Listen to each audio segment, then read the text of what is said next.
Oke, kita lanjut ke soal berikutnya. Perhatikan beberapa persamaan reaksi berikut. Ada 4 reaksi ya, adik-adik di sini bisa kita perhatikan bersama. Yang ditanyakan adalah H2O yang bersifat basa terdapat dalam reaksi berapa gitu ya.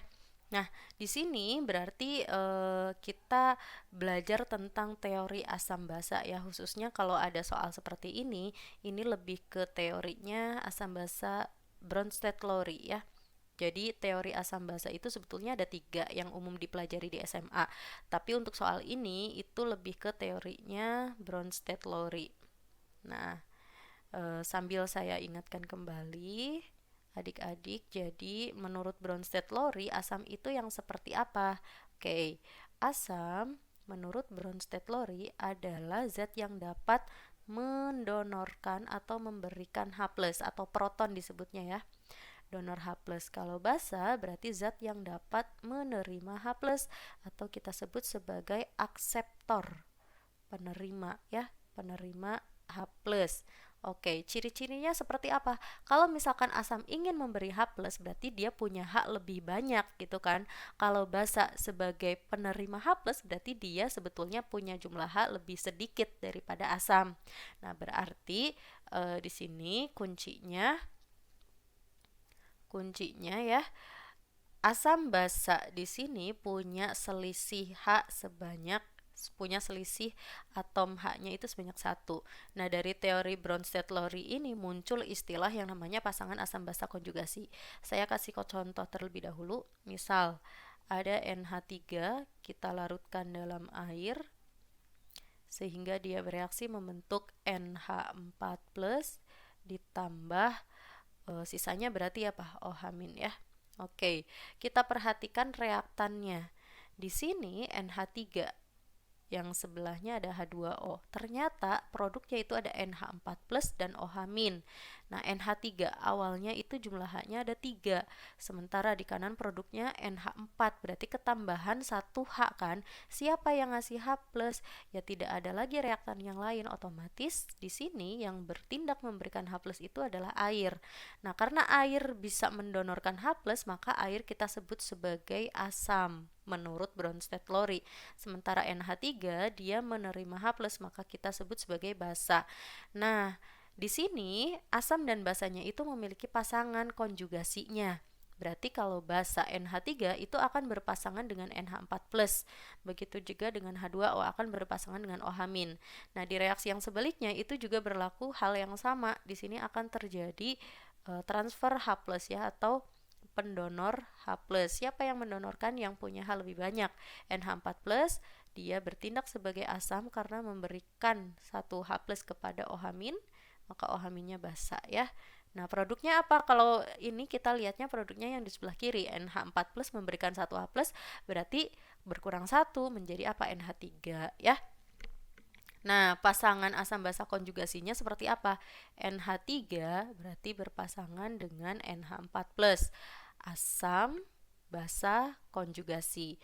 H2O itu berpasangan dengan OH-. Nah, ini asam, ini basa konjugasi ya. Nah, cirinya pasangan asam basa konjugasi ya, pasangan asam basa konjugasi punya selisih H+ sebanyak 1.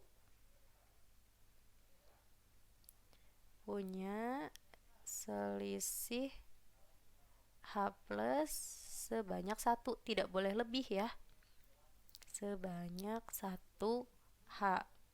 Nah, asam yang bertindak sebagai asam berarti yang punya H+ lebih banyak. Asam punya H lebih banyak daripada basa. Dengan selisih tadi harus 1 selisihnya ya. Oke, berarti kita cek di sini. Di reaksi yang pertama, kita lihat H2O. H2O pasti pasangannya sama siapa? Nggak mungkin sama H2S karena di sini dia penyusunnya berbeda ya. Atom penyusunnya berbeda. Oke, ciri yang kedua selain pasangan asam basa itu harus punya selisih H sebanyak 1, itu yang kedua adalah atom penyusunnya harus sama. atom penyusun zatnya harus sama. Atom penyusunnya harus sama. Nah, berarti kalau misalkan kita punya H2O, pasangannya nggak mungkin sama H2S ya. Oke, pasangan itu pasti satu di reaktan, satu di produk. Otomatis pasangannya itu dengan OH-.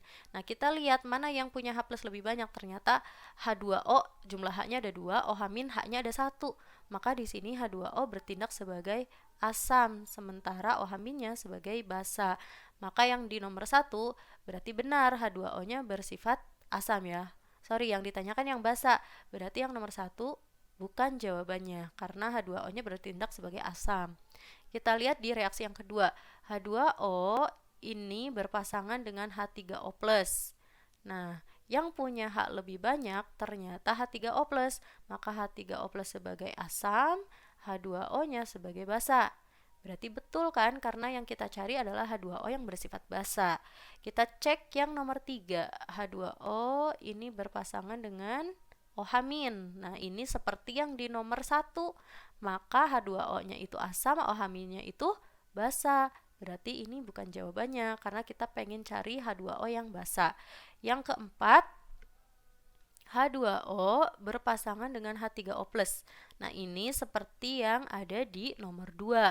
Berarti H2O-nya itu bersifat basa, H3O+-nya itu asam. Maka jawabannya itu 2 dan 4 yang D. Seperti itu adik-adik, gampang kan? Jadi triknya kalian lihat aja yang namanya asam menurut Bronsted-Lowry itu punya H lebih banyak dan selisihnya harus 1. Yang namanya pasangan asam basa konjugasi itu atom penyusunnya harus sama. Seperti itu ya. Sampai jumpa di soal selanjutnya. Tetap semangat untuk terus berlatih.